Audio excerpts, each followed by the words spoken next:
예, 9월부터는 로마서 묵상으로 이어지게 됩니다. 로마서는 열왕기서와 읽을 때는 좀 다르게 읽어야 됩니다. 열왕기서는 역사를 있는 그대로 기록한 역사책이기 때문에 기록자의 개인이나 감정이 최대한 배제가 되죠. 그래서 역사서를 읽을 때는 역사적인 어떤 전체적인 흐름, 이런 것들을 파악하는 것이 중요합니다. 근데 로마서는 역사서와는 달리 읽어야 됩니다. 편지이기 때문입니다. 그래서 편지에는 글쓴이의 감정, 생각 이런 것들이 고스란히 담겨져 있죠. 그렇기 때문에 역사서처럼 물론 전체적인 내용 흐름을 파악하는 것도 필요하지만 각 단어, 각 문장 이런 것에 담겨져 있는 저자의 의도, 마음 상태, 그리고 목적 이런 것들을 파악하는 것이 필요합니다. 그리고 편지는요, 불특정 다수에게 쓴 편지가 글이 아닙니다. 특정한 대상을 향해 쓴 글이에요. 그래서 이 편지를 읽을 때는 누가 누구에게 왜 보냈는가 라고 하는 것을 먼저 파악해야 그 편지를 제대로 알 수 있는 거죠. 편지가 와서 봤는데 누가 쓴 건지, 누구에게 쓴 건지, 왜 쓴 건지 이걸 파악하지 않고 그 내용만 읽다 보면 오해할 수가 있거든요. 누가 누구에게, 그 사람이 왜 그 사람에게 썼을까 라고 하는 것을 생각해 봐야 그 편지글을 제대로 알 수 있는 겁니다. 로마서는 누가 쓴 편지죠? 사도 바울이 쓴 편지입니다. 로마서 1장 1절에 이제 그 내용이 명시가 되어 있죠. 로마서를 쓸 당시는 바울이 언제였냐 하면요, 3차 선교 여행을 마무리할 시점이었습니다. 그래서 주 56, 57년으로 보게 되는데, 어디서 썼냐 하면 고린도라고 하는 도시에서 3개월 동안 머무는 동안에 로마에 있는 성도들에게 보낸 편지죠. 누구에게 쓴 편지라고요?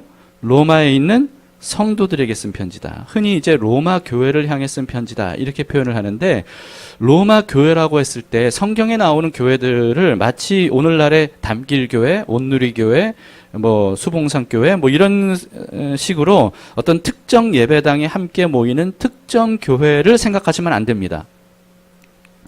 그 당시에는요, 그런 어떤 한 교회에 온 성도가 함께 모이는 이런 식의 교회가 아니었어요. 그래서 로마 교회라고 하면 어떤 뜻이냐면 로마 전 지역에서 예수님을 믿고 구주로 믿는 모든 성도들이라고 하는 뜻이죠. 그래서 그 로마서 1장 7절에 보시면 누구에게 쓴 편지인지 이렇게 기록이 되어 있습니다. 로마에서 하나님의 사랑하심을 받고 성도로 부르심을 받은 모든 자에게, 이렇게 기록을 하고 있죠. 그래서 성경에 등장하는 예루살렘 교회, 안디옥 교회, 빌립보 교회 이런 교회도 다 마찬가지입니다.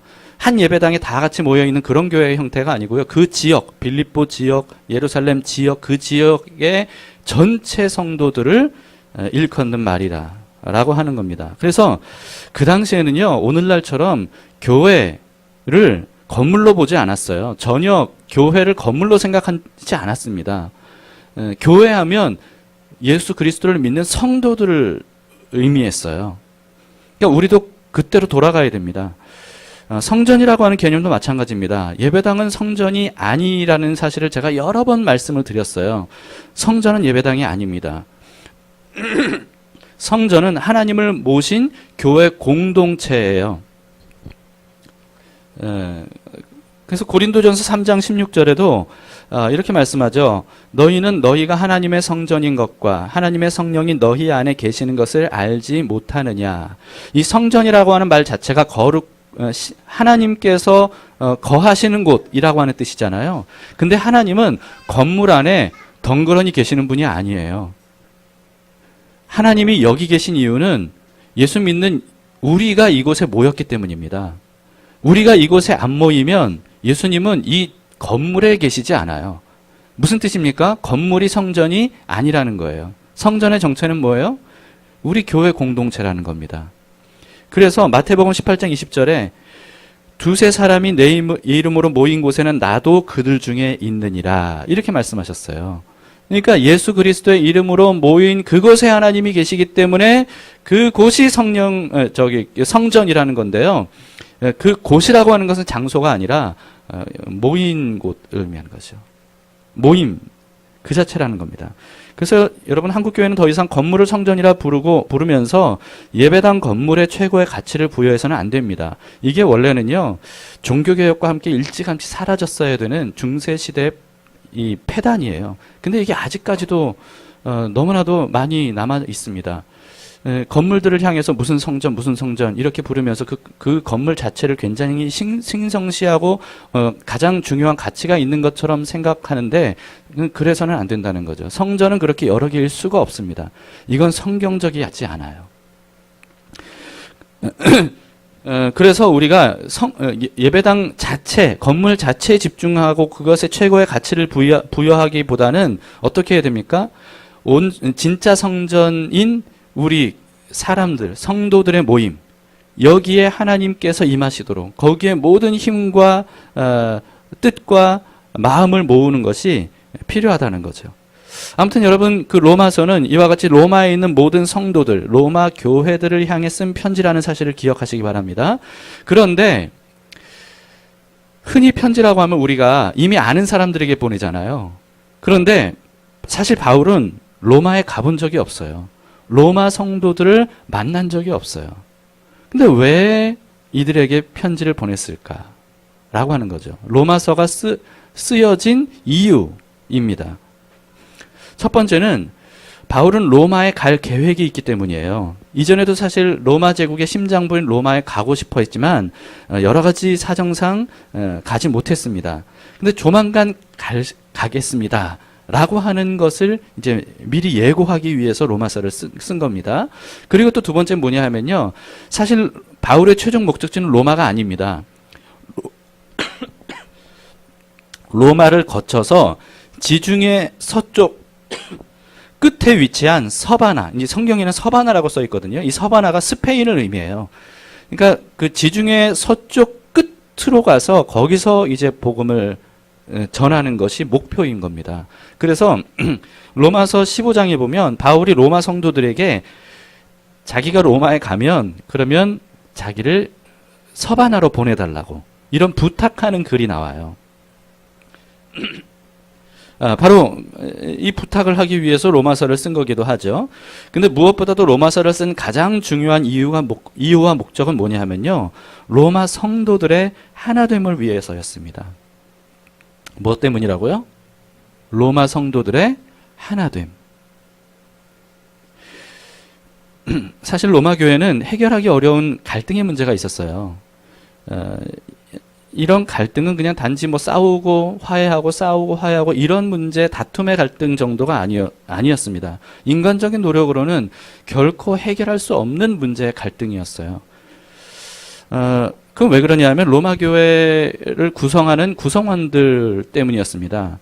로마 교회는 원래 처음에는 유대인들로 구성이 돼 있었거든요. 이 로마 교회가 바울이 가본 적도 없고 사도들도 거기에 로마 교회 가기 전에 어떻게 이들이 예수님을 믿게 됐을까? 이건 아마도 로마에 원래 살고 있었던 유대인들이 오순절을 맞이해서 예루살렘에 갔다가 오순절 때 어떤 사건이 있었어요? 성령 강림 사건이 있었잖아요. 그러면서 성령 충만해진 사도들이 예루살렘에서 담대하게 예수 그리스도의 복음을 선포하거든요.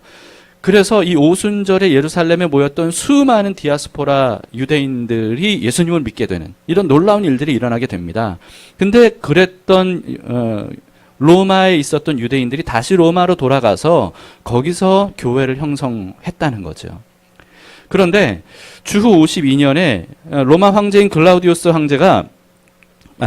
황제가 로마에 있던 유대인들을 다 추방해요. 그러니까 유대인 성도들도 추방당했겠죠. 그래서 추방돼서 로마에 유대인들이 남아있지 않게 됩니다.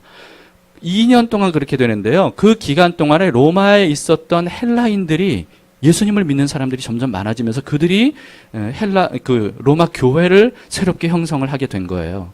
근데 2년 이후에 글라우디오 황제가 죽으면서 흩어졌던 로마에 있었던 유대인 성도들이 다시 로마로 돌아오게 됐어요. 근데 돌아와서 보니까 어떤 상황인 거예요? 자신들보다 훨씬 많은 헬라인들이 예수님을 믿고 교회를 형성하고 있더라는 거죠. 그래서 이들과 함께 신앙생활을 하게 됩니다. 교회 생활을 같이 하게 돼요. 그런데 유대인과 헬라인은 너무나도 다르거든요. 그러다 보니까 갈등이 생길 수밖에 없었던 거예요. 이 갈등의 원인은요, 유대인에게만 있었던 것도 아니고 헬라에게만 있었던 것도 아닙니다. 유대인, 헬라인 양쪽 모두에게 이 갈등의 원인이 있었습니다. 첫째로 유대인들에게 이 갈등의 원인이 있었던 건 뭐냐 하면 유대인들 성도들의 그 유대인 그 특유의 우월의식 때문이었어요. 우월의식. 어떤 우월의식이 있었습니까? 자신들은 선택된 민족이다 라고 하는 거죠. 선택된 민족이다. 우리는 아브라함의 후손이다 라고 하는 거예요. 그러면서 하나님께서 우리에게만 율법을 주셨다. 그래서 이 율법을 지키는 것이 우리에게 굉장히 중요하다라고 하면서 율법을 앞장세웠어요. 그리고 우리는 할례 받은 민족이다 라고 했어요. 그러면서 할례를 자랑했죠. 그러면서 율법대로 제사도 드리고 절기도 지켰습니다. 그러니까 예수님을 그리스도로 믿었지만 그럼에도 불구하고 이 유대인들은요, 유대교 전통을 그대로 지켰던 거예요. 그러면서 그걸 자랑하고 내세웠죠. 그래서 이 유대인 그 성도들이 헬라인 성도들에게 뭐라고 요구를 했냐 하면 예수를 그리스도로 믿는 거 필요하다, 중요하다. 그러나 그것만으로는 안 된다. 우리처럼 율법도 지켜야 된다. 우리처럼 할례도 받아야 된다. 그래야 구원을 받을 수 있다 라고 하는 이런 주장을 하는 겁니다. 근데 이 헬라인 성도들이 그렇게 하지 않으니까 이들을 정죄하는 거예요. 여러분들이 아무리 예수님을 믿는다고 해도 율법을 지키지 않고 절기도 지키지 않고 제사도 드리지 않고 할례도 행하지 않는다면 여러분들은 구원받을 자격이 없다. 이렇게 이제 그 주장을 하는 거죠. 이러면서 담을 쌓는 겁니다. 헬라인 성도들과 담을 쌓는 거예요. 여러분은 우리와 달라 라고 하는 거죠. 여러분을 우리 안에 함께 할 수 없어 라고 하는 인식이에요. 유대인들만 이런 생각을 가지고 있었던 게 아니고요. 헬라인 성도들도 마찬가지였습니다. 헬라인 성도들의 문제는 뭐였냐 하면 문란한 생활이었어요. 그러니까 헬라인 성도들도 예수님을 믿는 사람들이잖아요. 구원을 받은 사람들이거든요. 구원받지 않은 사람들이 아니에요. 구원받은 사람들인데 헬라의 타락한 생활 방식을 버리지 않았습니다. 이건 무슨 뜻이냐면 이제까지 살아온 대로 예수 믿은 이후에도 살았던 거예요. 사실 따지고 보면 유대인이나 헬라인이나 성도가 되었음에도 불구하고 똑같은 문제였어요. 유대인도 예수 믿으면서도 이전처럼 똑같이 살았던 거고 헬라인도 예수 믿었지만 이전처럼 살았던 거예요. 이게 유대인과 헬라인의 갈등의 요인이었죠. 그럼에도 불구하고 헬라인 성도들은 뭐라고 생각하냐면 우리는 예수 믿기 때문에 구원받았다. 우리의 생활이, 우리의 행동이 구원에 전혀 영향을 주지 않는다. 오직 믿음으로 구원받는 거 아니냐. 그러면서 자신들의 어떤 행위들을 정당화시켰어요. 우리는 자유를 얻었다. 예수 그리스도로 인해 자유를 얻었기 때문에 우리는 어떤 행동을 해도 무관하다. 이렇게 자신의 행동을 정당화하는 거죠. 그러면서 오히려 예수님을 믿는다면서 율법에 얽매인 것처럼 보이는 유대인 성도들을 비방합니다. 여러분들은 믿음이 없는 사람들이다. 진짜 믿음을 가진 사람들이 아니다. 이렇게 비방을 하죠. 여러분 이렇게 유대인 성도들과 헬라인 성도들은 극과 극이었어요. 그러니까 이 갈등이 생길 수밖에 없었던 거죠. 이 문제를 어떻게 해결해야 됩니까? 이 문제를 어떻게 해결해야 돼요? 바울이 이 갈등의 소식을 듣게 됩니다. 로마 교회에 대해서. 그래서 이대로 두어서는 안 되겠구나 라고 생각을 하고 로마 교회의 문제를 해결할 수 있는 유일한 길은 오직 복음밖에 없다 라고 하는 것을 이제 이들에게 알려주는 거예요. 그래서 이 로마서를 쓴 이유와 목적이 뭐냐 하면 복음을 제대로 가르쳐 줌으로 인해서 이들이 하나 되도록 하기 위한 이것이 바로 로마서를 쓴 이유와 목적이라는 거죠. 로마서 1장 15절 16절을 보시면 이렇게 기록하고 있습니다. 그러므로 나는 할 수 있는 대로 로마에 있는 너희에게도 복음 전하기를 원하노라. 내가 복음을 부끄러워하지 아니하노니 이 복음은 모든 믿는 자에게 구원을 주시는 하나님의 능력이 됩니다. 먼저는 유대인에게요 그리고 헬라인에게로다. 여러분 그래서 여기서 너희에게 복음 전하기를 원하노라 라고 하는 것은 교회 밖의 사람들 물론 그들도 복음을 들어야 되지만 여기서 말하는 너희는 교회 밖의 사람을 의미하는 게 아니에요. 교회 안에 있는 사람을 의미하는 겁니다. 누구와 누구? 유대인과 헬라인. 교회 안에 있는 유대인 성도들과 헬라인 성도들. 이 너무나도 극과 극으로 다른 삶을 사는 이 두 부류의 사람들 모두에게 복음이 필요하다. 교회 안에 있는 사람들에게. 그래서 그걸 전해주기 위해 난 여러분들에게 갈 것이다. 라고 하는 거죠. 자, 근데 여기에 마지막에 이런 표현이 있죠. 먼저는 유대인에게요, 그리고 헬라인에게로다. 복음은 누구를 구원하시는 하나님, 어떤 사람을 구원하시는 하나님의 능력이라는 거예요. 유대인이든 헬라인이든 모든 믿는 자를 구원하는 능력이 바로 복음이라는 겁니다. 유대인이든 헬라인이든. 그래서 복음은 유대인이나 헬라인 모두에게 공평하다는 거죠. 누가 더 유리하거나 누가 더 우월한 게 아니라는 거예요. 오늘 본문에서도요, 우리가 읽은 2장, 오늘 본문에서도 이 내용을 2번 연달아 언급을 합니다. 9절, 10절을 보시면 악을 행하는 각 사람의 영에는 환난과 공고가 있으리니 먼저는 유대인에게요, 그리고 헬라인에게며 선을 행하는 각 사람에게는 영광과 존귀와 평강이 있으리니 먼저는 유대인에게요, 그리고 헬라인에게라다 라고 하는 겁니다. 여러분, 그래서 로마서를 읽을 때는 우리가 어떻게 읽어야 되냐면 그냥 단지 교리서를 읽는 것처럼 읽어서는 안 되고요. 로마의 유대인 성도들과 헬라인 성도들을 그리스도 안에서 하나 되기 위한 목적으로 복음을 가르치는 중이다 라고 생각하면서 읽으셔야 됩니다. 그래서 로마서 9절 9절을 우리가 읽으실 때 그 당시 유대인 성도들은 이 구절을 어떻게 받아들였을까? 똑같은 이 구절을 헬라인 성도들은 어떻게 받아들였을까? 이 구절들이 이들에게 각각에게 어떤 의미로 다가왔을까? 라고 생각하면서 로마서 9절 9절을 읽으시면 여러분들이 로마서를 이전과는 다르게 새롭게 보실 수가 있을 겁니다. 특히나 바울은요, 로마서의 아주 많은 분량을 자기 동족인 유대인 성도들에게 더 구체적이고 심층적으로 이제 복음에 대해 설명을 해줍니다. 유대인들은 율법을 내세우잖아요. 그런데 바울은 말해요. 율법은 귀한 것이지만 그러나 율법으로 구원을 받을 수 있는 것은 아니다 라고 하는 것을 가르칩니다. 율법은 단지 죄를 깨닫게만 할 뿐이다. 그렇기 때문에 율법대로 한다고 해서 유대인들이 죄인이 아닌 건 아니다. 왜냐하면 율법으로는 죄를 깨닫게 할 뿐이지 죄를 문제를 해결해 주지 못하니까 율법대로 산다고 해서 죄인이 아닌 건 아니라는 거예요. 구원은 오직 예수 그리스도를 믿는 것으로만 가능하다라고 하는 거죠. 그렇기 때문에 율법대로 하는 유대인들도 율법대로 하지 않는 헬라인들과 똑같은 죄인이다 라고 하는 거예요. 그렇기 때문에 헬라인이 율법대로 하지 않아도 오직 예수 그리스도를 믿는 것으로만으로도 구원을 받을 수 있다. 이것은 유대인도 마찬가지다. 이게 바로 복음이다 라고 가르쳐 줍니다.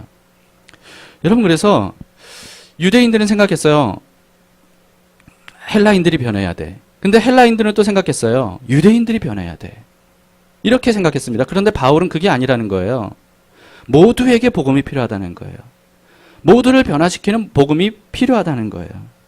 그래서 유대인이나 헬라인이나 구원을 받거나 또 죄인이라는 사실에 대해서는 똑같다는 거죠. 그리고 두 번째 뭐냐 하면 유대인들은 할례를 자랑했잖아요. 근데 할례로도 구원받을 수 없다라고 하는 것을 알려줍니다. 왜냐하면 할례는 하나님께서 이스라엘을 선택해서 하나님과 언약을 맺은 백성이 되었다라고 하는 표식일 뿐이라는 거죠. 그러니까 할례로 구원받는 게 아니라 구원받았기 때문에 할례를 준 것이라는 거예요. 그렇기 때문에 예수 그리스도를 믿음으로 하나님의 백성이 되었다면 그 사람은 마음의 할례를 받은 것이라는 거죠. 마음의 할례라는 게 뭐냐 하면 하나님의 백성이 되었다는 정체성이라는 거예요.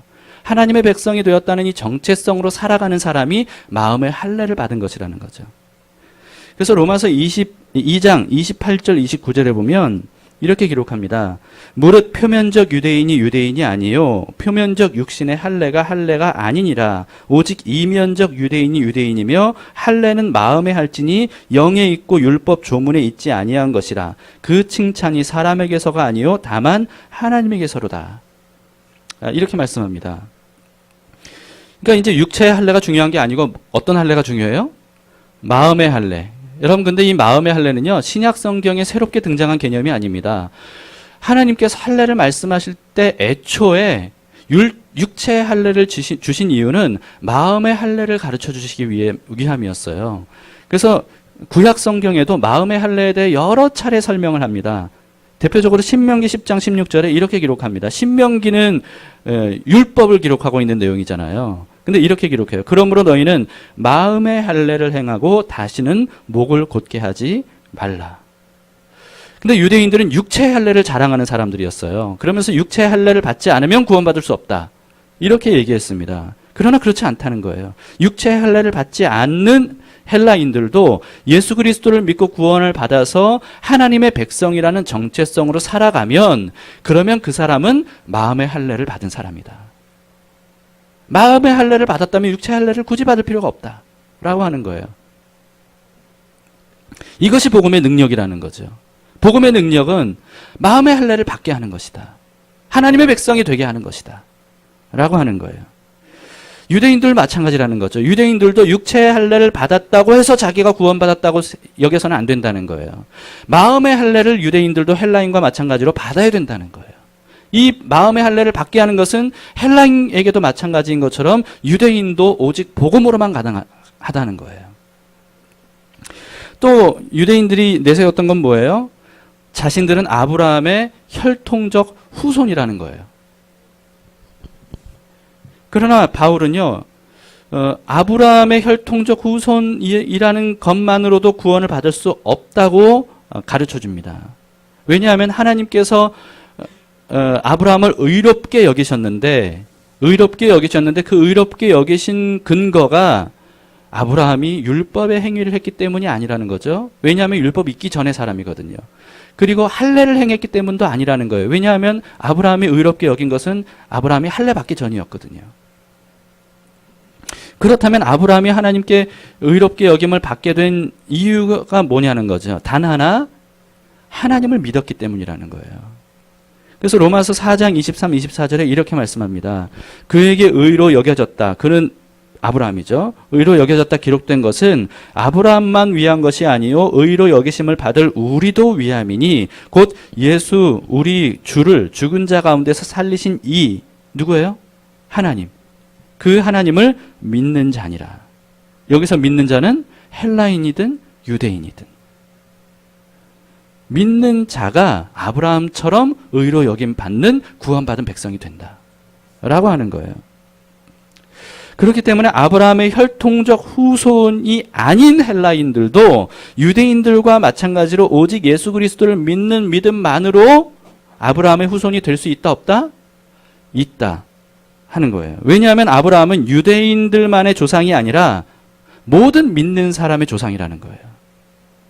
이게 바로 바울의 로마서의 기록이 아주 구구절절히 설명이 되어 있습니다. 유대인들에게 이렇게 유대교에 대한 어떤 전통적인 선민 사상을 가지고 있었던 유대인들을 복음이라고 하는 것을 통해서 이전과는 다른 삶을 살도록 바울이 이렇게 복음을 설명해 줬고요. 또 그 다음에는이 아니라 이게 섞여 있어요. 아무튼 로마서를 보면 유대인에게 말했다가 헬라인에게 말했다가 둘 다 함께에게 말했다가 이런 내용들이 계속 섞여 있는데 바울은 헬라인에게도 복음에 대해 설명해 줍니다. 헬라인들은 이렇게 생각했어요. 하나님께서 이스라엘을 버리셨다. 왜냐하면 그들이 불순종했기 때문이다. 그래서 그 복음이 이방인 우리들에게 왔다. 이렇게 생각했어요. 그런데 바울은 뭐라고 말했냐 하면 이방인들이 구원을 얻을 수 있었던 이유는 이스라엘을 통해 하나님께서 그리스도를 보내셨기 때문이다. 라고 하는 거예요. 그러니까 이스라엘 없이 여러분들이 구원받을 수 있었던 게 아니다. 라고 하는 거죠. 하나님께서 만약에 여러분들이 말하는 것처럼 불순종한 이스라엘을 버리셨다고 비방한다면 그러면 이스라엘이 하나님께 버림받은 것이 정말 맞다면 그러면 이방인인 여러분들은 더 버림받기 쉬울 것이다. 그러나 하나님은 결코 이스라엘을 버리지 않으셨다. 이스라엘을 통해 이방인을 구원하신 것처럼 이방인을 통해 하나님이 이스라엘을 구원하실 것이다. 이것이 바로 복음이다. 라고 하는 것을 이 로마서에서 또 설명을 해줍니다. 뿐만 아니고 유대인들이 헬라인들이 예수님을 믿고 난 다음에도 이전처럼 헬라 문화를 따라서 아주 방종한 타락한 삶을 살아왔는데, 그런데 거기에 대해서도 바울은 복음을 말합니다. 그리스도의 복음은 단지 죄 용서를 의미하는 것이 아니라는 거죠. 그리스도의 복음은 육신의 정욕대로 살던 옛사람을 그리스도와 함께 십자가에 완전히 죽이고 이전과는 완전히 다른 새 사람으로 거듭나도록 하는 것이 바로 복음이다 라고 하는 거예요. 그렇기 때문에 헬라인 성도들이 예수 그리스도를 믿고 거듭났다면, 그러면 더 이상 예전처럼 육체적인 정욕을 따라 살아서는 안 된다 라고 하는 겁니다. 그리스도의 복음은 결코 육신의 정욕을 따라 살아도 된다고 말하지 않는다는 거죠. 근데 많은 사람들이 어떻게 생각하는 거예요? 복음은 죄 용서받는 것이다. 그러니까 죄 지으면 용서받고, 죄 지으면 용서받고, 이 패턴이 계속되는 것이 복음이라고 생각해요. 그렇지 않다는 거예요.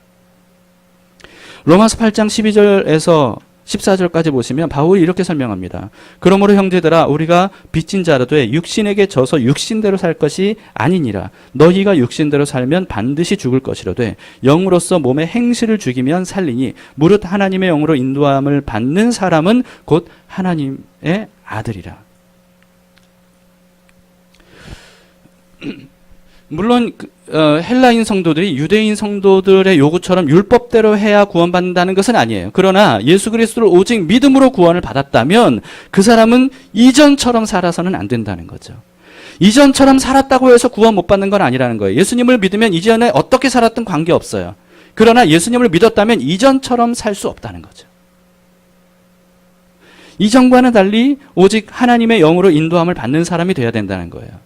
예수님을 믿기 이전에 그렇게 많은 타락한 삶을 살았던 이유가 뭐예요?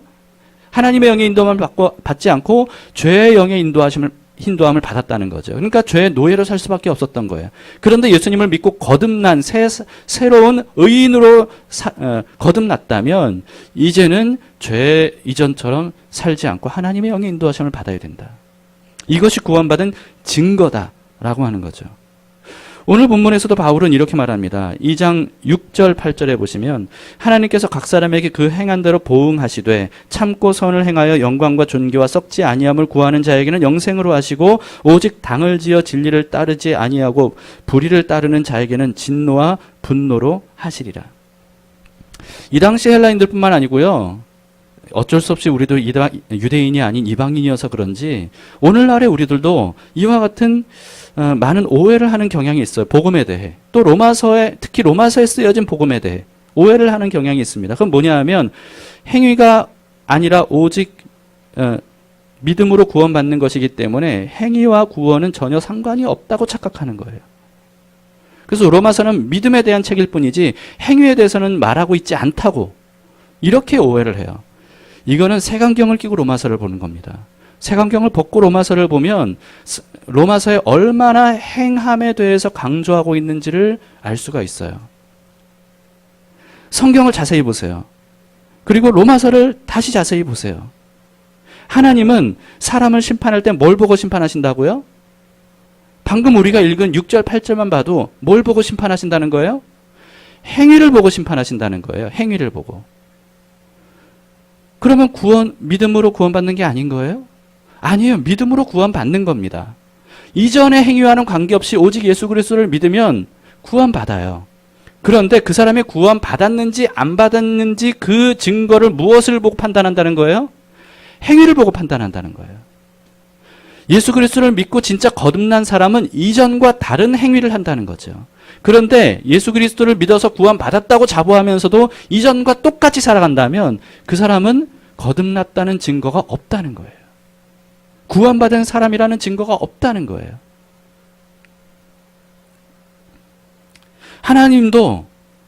하나님이 믿음으로 거듭난 사람인지 아닌지를 무엇으로 판단하신다는 거예요? 그 행위로 판단하신다는 거예요. 여기에 대해서는 이제 로마서를 하나하나씩 자세히 볼 때 더 자세히 여러분들에게 설명드리겠습니다. 그래서 바울은요, 헬라인 성도들에게 뭐라고 말하냐 하면 이전처럼 살아서는 안 된다라고 하는 거죠. 여러분들이 예수님을 믿고 구원을 받은 것은 맞다. 그러나 구원 받았다고 해서 이전처럼 살아도 되는 건 아니다. 그렇기 때문에 자신의 몸을 거룩한 산제물로 하나님께 드려라. 라고 하는 거예요. 이제는 자신의 육신의 정욕을 따라 살지 말고 이전처럼 이제는 자신의 육체를 하나님께 거룩한 산제물로 드림으로써 거룩한 삶을 살아가라. 그것이 바로 구원받은 사람들의 정체성의 삶이다. 이것이 바로 우리가 드려야 할 하나님이 기뻐하시는 영적 예배다. 이렇게 가르치죠. 그러면서 헬라인 성도들에게 또 말합니다. 유대인 형제들을 비판하지 말라. 여러분들이 기준으로 비판하는 것이 옳지 않다라고 하는 거예요. 유대인 성도들이 주를 위해 행하는 것들조차도 율법주의라고 하면서 그들의 어떤 헌신을 비방하지 말라라고 하는 거예요. 심지어는 헬라인 성도들은 어떻게 했냐면요. 유대인 형제들을 이렇게 비방하면서 심지어는 유대인 형제들이 혐오하는 게 뭐예요? 율법에 부정하다고 하는 거 있잖아요. 이런 것들을 일부러 유대인 형제들 앞에서 막 행했어요. 먹지 말아야 될 음식들을 그들 앞에서 보란 듯이 먹었어요. 근데 바울은 그게 복음이 아니다 라고 하는 거죠. 복음은 나와 다른 형제들 연약한 부분들을 인정해주고 받아들여주고 그들을 품는 것이다. 이것이 복음이다. 여러분들이 복음으로 구원받았다라고 하면서 믿음으로 구원받았다라고 하면서 여러분들과 다른 유대인 형제들을 이렇게 괴롭힌다면 그것은 복음이 아니다 라고 하는 거죠. 이렇게 바울은요, 로마서 전체를 통해서 유대인 성도들과 헬라인 성도들을 번갈아 가면서 또는 동시에 그들 전부를 대상으로 진정한 복음이 무엇인지를 가르치는 거예요. 그래서 이 로마서 전체 내용이 어떻게 진행이 되냐면 유대인과 헬라인이나 모두 다 똑같은 죄인이다. 마찬가지로 유대인이나 헬라인이나 모두 똑같이 오직 복음으로만 구원을 얻을 수 있다. 그래서 유대인이나 헬라인이나 복음을 믿고 구원을 얻으면 그리스도 안에서 한 몸이다. 그래서 한 몸이 된 그리스도인들은 유대인이든 헬라이든 이제 할 일이 하나 남았는데 그것은 뭐냐 하면 서로 사랑하는 것이다. 이것이 바로 로마서 전체의 내용입니다. 오늘은 로마서 설교 첫날이기 때문에 이 전반적인 내용들을 훑었는데요. 로마서를 보시면서 우리가 오해해서는 안 됩니다. 로마서는 결코 어떤 맹목적인 교육을 위한 책이 아니에요. 같은 예수님을 믿으면서도 복음을 잘 몰라서 자기 주장만 하느라 온전한 한 몸을 이루지 못하는 그런 교회를 향해 올바른 복음이 무엇인지, 그 복음의 영향력이 무엇인지, 그 복음으로 산다는 것은 무엇인지 이것을 알려주는 것, 그래서 복음으로 하나 되도록 하는 것, 이것이 바로 로마서를 쓴 목적이라는 거죠. 우리가 이 목적을 따라 로마서를 읽어야 로마서에 쓰여진 복음의 이 능력이랄까요? 이것을 우리가 온전히 깨달을 수가 있습니다. 여러분, 이렇게 복음은요, 개선이 불가능해 보이는 관계를 완전히 새롭게 바꾸어요. 이게 바로 복음이 행하는 일입니다. 구원, 복음, 이것은 천당 가는 게 아니에요. 구원, 복음은 관계 개선이에요. 하나님과의 관계가 새롭게 형성이 됩니다. 그리고 예수 그리스도를 믿는 사람들과의 관계가 새롭게 형성이 되는 거예요. 이게 바로 구원이고 이것이 바로 복음이 행하는 능력입니다.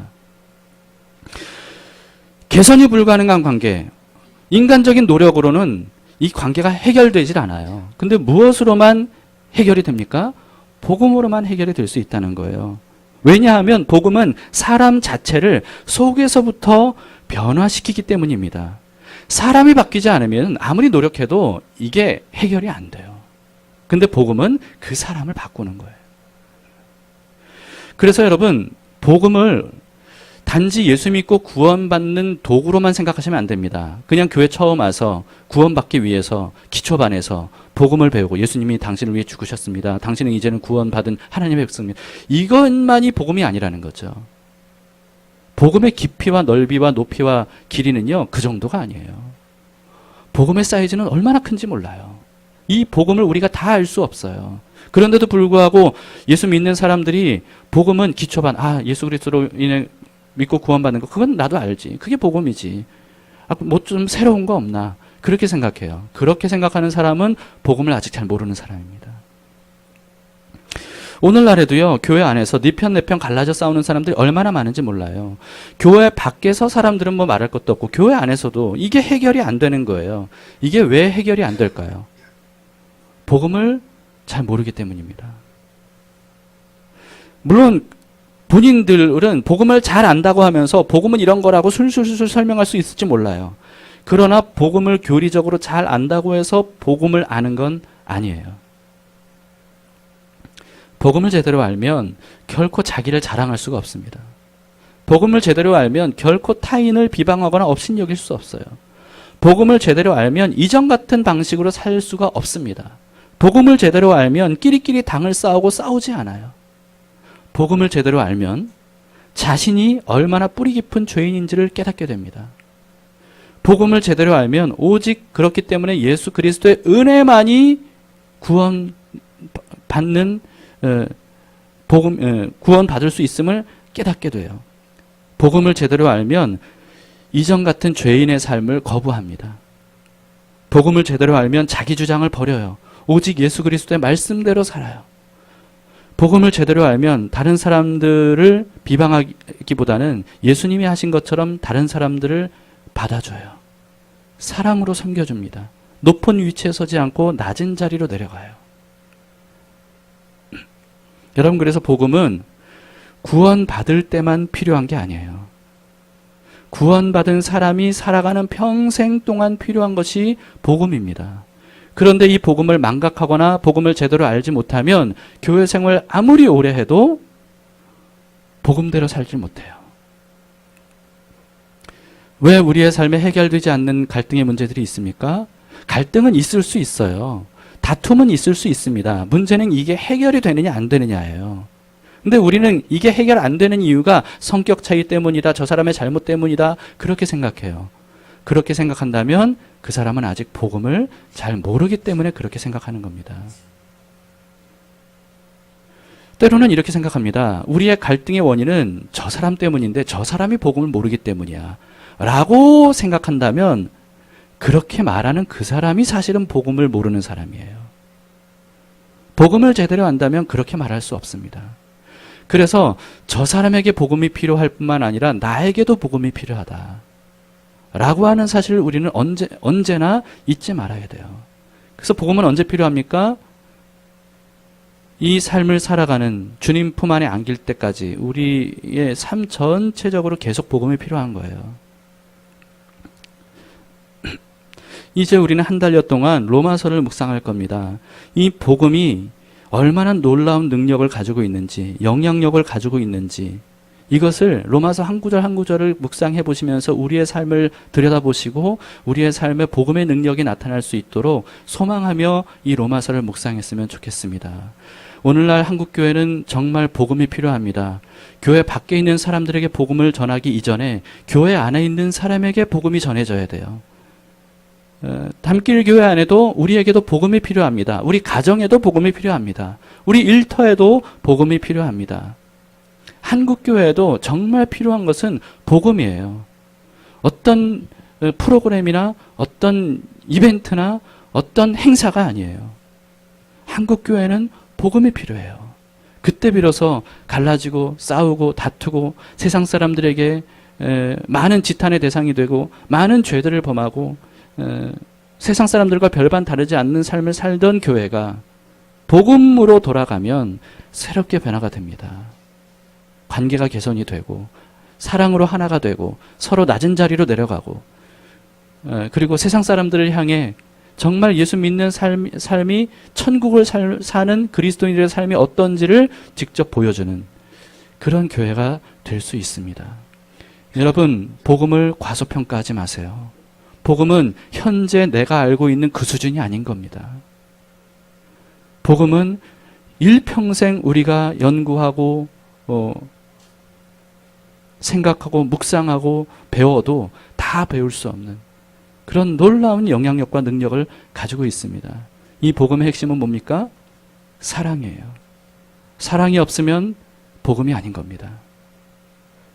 오늘 이 말씀을 생각하시면서 한 달여 동안 로마서 한 구절 한 구절을 통해 오늘 제가 설명드린 로마서에 대한 이 기준을 가지고 말씀을 묵상해 보셔서 우리가 복음으로 사는 우리들 모두가 될 수 있기를 축복합니다.